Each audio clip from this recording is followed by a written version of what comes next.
for those who don't know Lorraine is a leadership and mental coach. And today we're going to be talking a little about her life experience and getting some tips from her, which I'm really, really excited about on this podcast. So, welcome. I'm so happy to have you here. My name is Nasvu from Do It Digital Marketing. So I'm really excited to jump into with you today, Lorraine.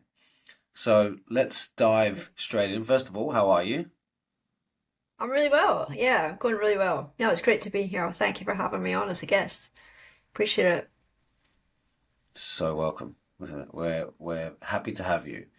So we're going to talk a little about your life experience, talk about some tips and tricks and things that you've learned along your journey.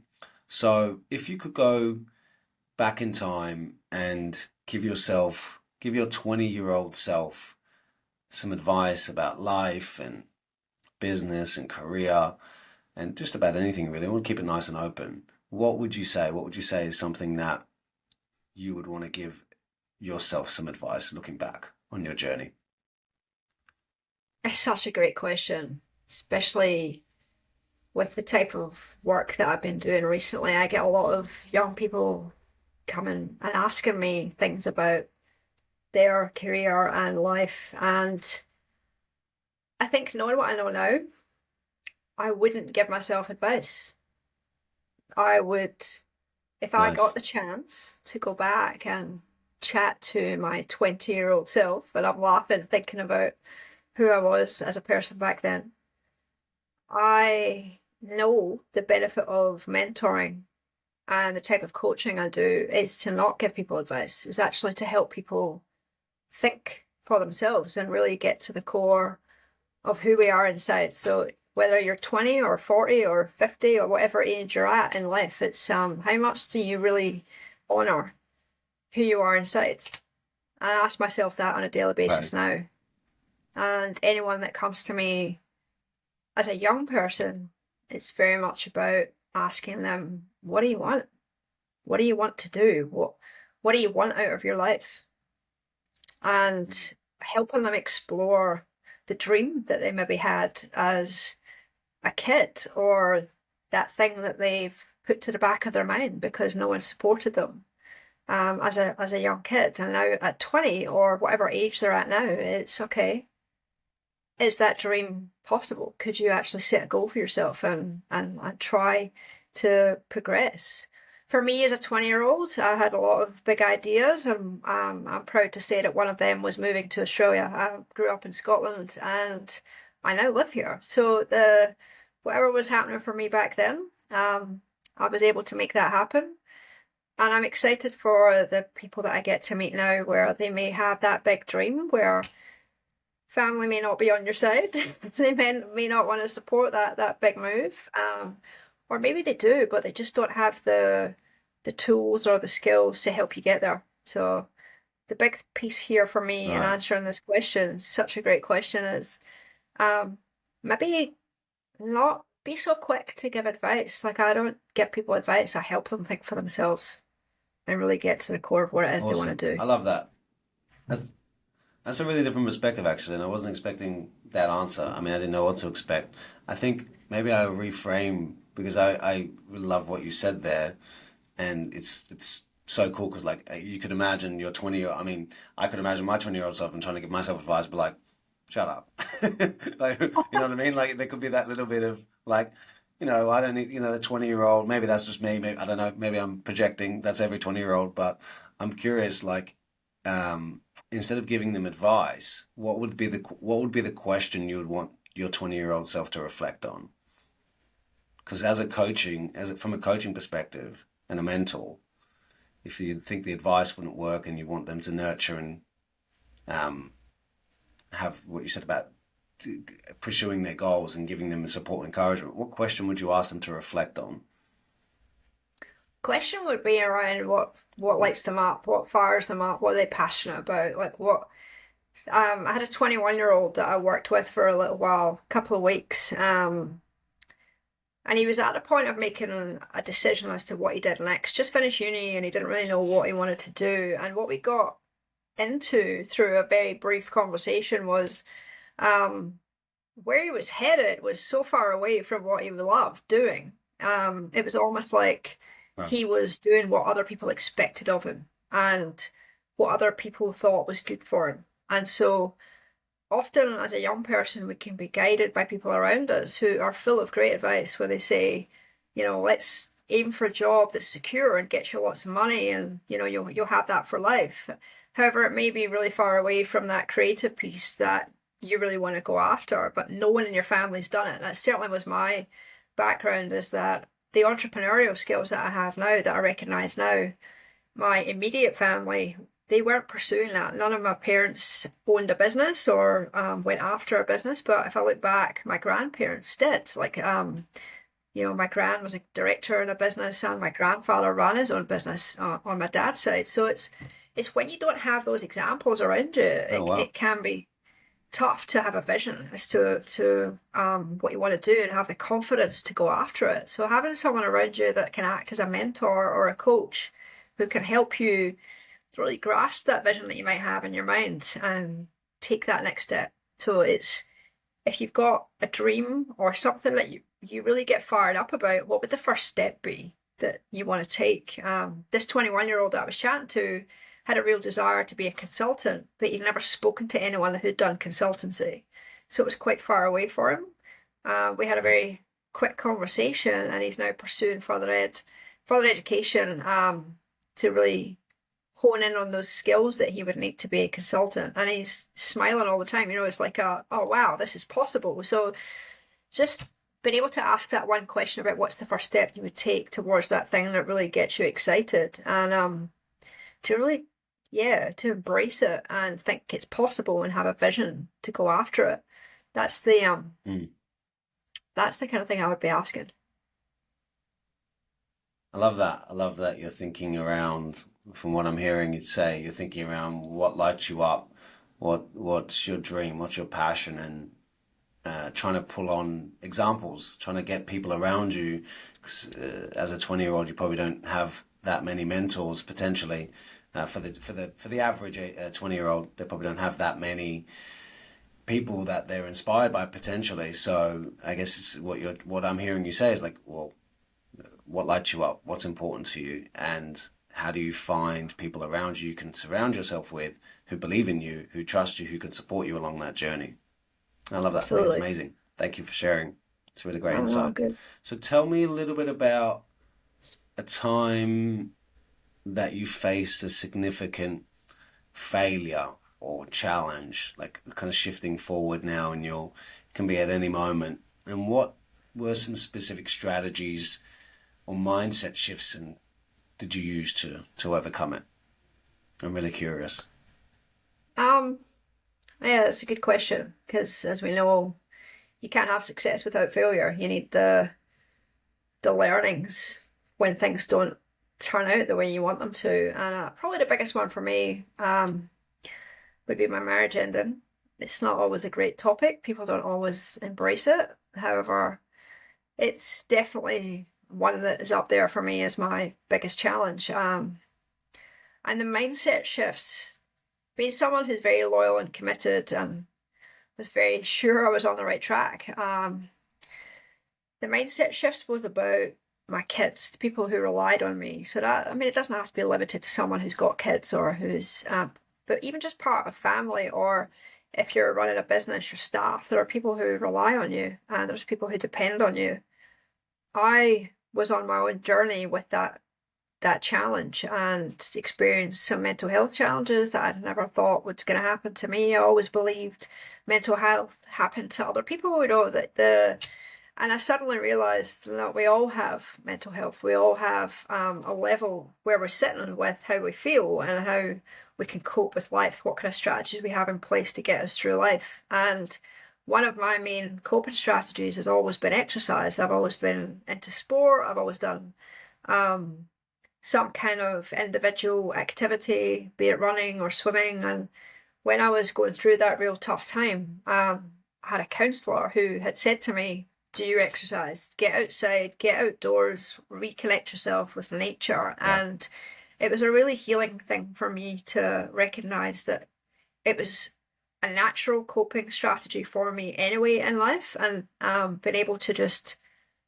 understand that even though my motivation was low, my energy levels were low, just chucking my runners on and getting outside actually helped to just boost everything about me, from what was going on in my head through my body, and really have that endorphin rush that helped me to just reset each day and take on whatever was coming throughout that day. So that was definitely one of the strategies that I embraced. And the other one I've said already about people who depend on me. When I talk about the decision that I made, it was about the kids needed me to be okay. A lot of the time when I hear people going through a challenge like this, the decision that they made, and there's no right or wrong, everyone has their own story, is that Yeah. they want to wait until a certain point in time. So when the kids are old enough that they can handle the decision, and that wasn't working for me because I recognized with what was going on with the environment that was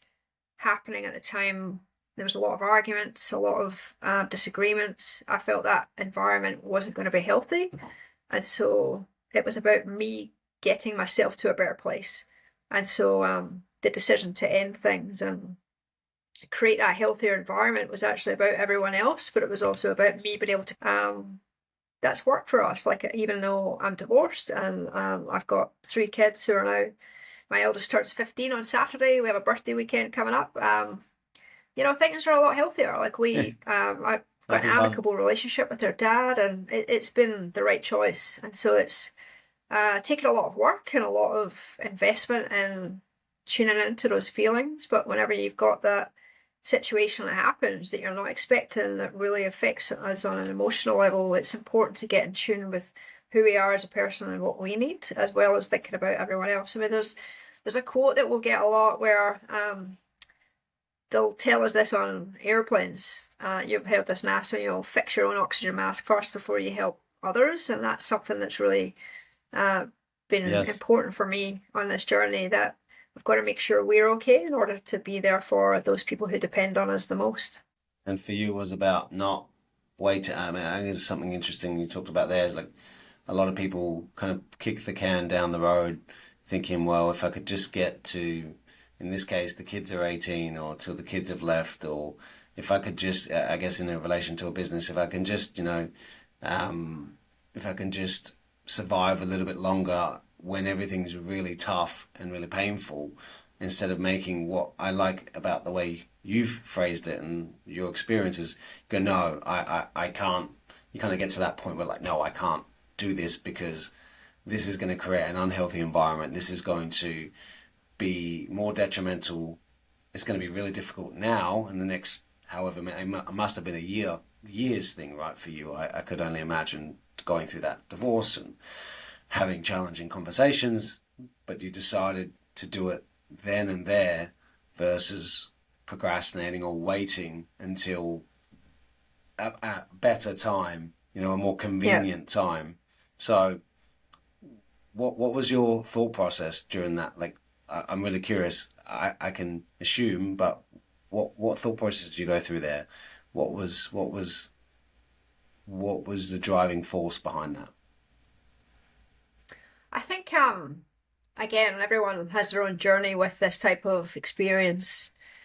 I was surrounded by other people who had gone through the same sort of thing, and I was starting to notice no one had made the same decision. There was no consistency. So the thought process was really bringing it back to, what do I need right now? And that was tough. It was tough because I can see now I was the type of person who would externalize those decisions and make everyone else responsible for what I should be doing. So I would talk to family, I'd talk to friends and work colleagues and say, oh, what should I do? And make my decisions based on that. But I think with the importance of what I was choosing, having been married for I'd been in a relationship for 17 years and I'd been married for 13, and it was 5 of us involved. Wow. The devastation of that was overwhelming for me. It was, I can't make this decision because it's not just about me. I'm going to destroy 5 people's life.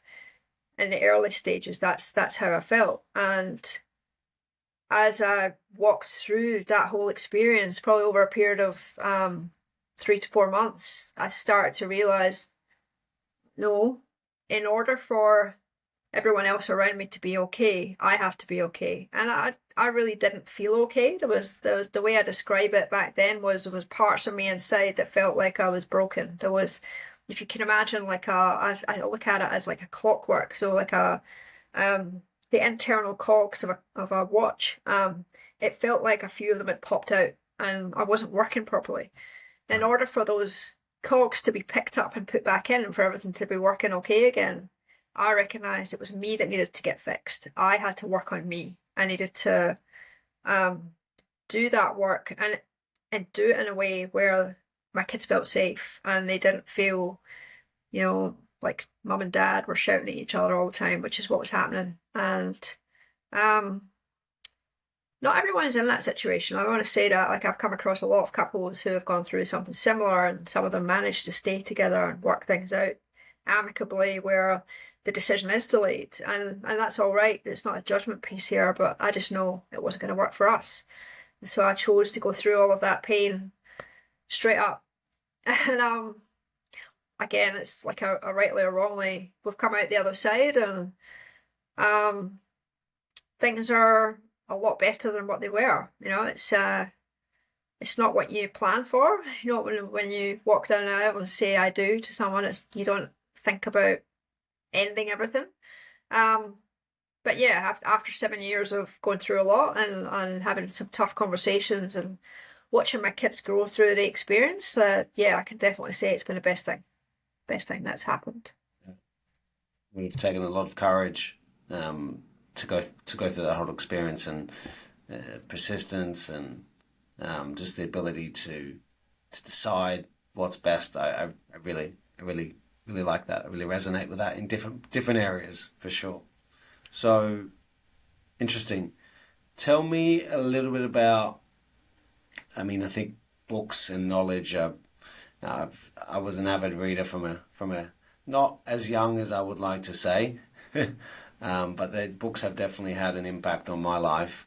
I remember being a very young age starting to read, in my teens, I should say, late teens.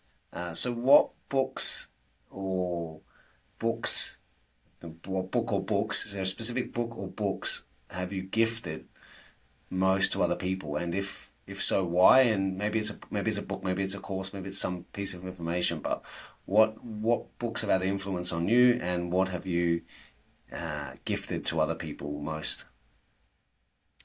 It's a great question. I'm a complete bookworm. I've been a reader since I was a young Yeah, girl. So yeah, thank you for asking this one because it's such a beautiful question in terms of gifting. It can be simply sharing a story from a book or actually giving someone a book to say, here you go, have a read of this. And I'm not really sure which one you were looking for, but I can have a crack at the answer if that's yeah, cool go with for you. it. It's open, Yeah, like please.